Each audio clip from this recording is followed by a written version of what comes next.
नमस्कार, सत्यदर्शन न्यूज मध्ये आपले स्वागत आहे। मी पायल शहा। एक नजर टाकूया आजच्या ठळक घडामोडीवर। राज्यात पुन्हा महायुतीचं सरकार, मंत्रिमंडळाचा शपथविधी कधी? महाराष्ट्र विधानसभा निवडणुकीच्या निकालाचं चित्र जवळपास स्पष्ट झालंय। राज्यात विधानसभा निवडणुकीत महायुतीला दणदणीत यश मिळालंय, तर महाविकास आघाडीची जोरदार पीछेहाट झाली आहे।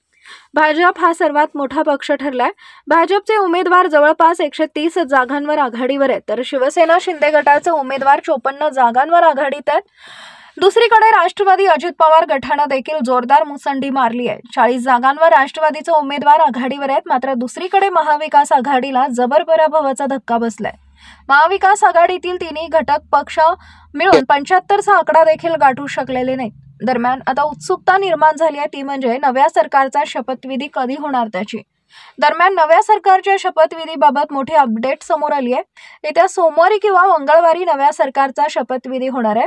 वानखेडे स्टेडियम किंवा शिवाजी पार्कवर नव्या सरकारचा शपथविधी होणार आहे, अशी माहिती समोर येते आहे। त्यामुळे आता नव्या मंत्रिमंडळात कोणाची वर्णी लागणार, मुख्यमंत्री कोण होणार, याबाबतची उत्सुकता शिगेला पोहोचली आहे। राज्याचा सर्वांगीण विकास करायचा, या राज्यातल्या प्रत्येक घटकाला काही ना काही राज्य सरकारच्या माध्यमातून आधार मिळाला पाहिजे।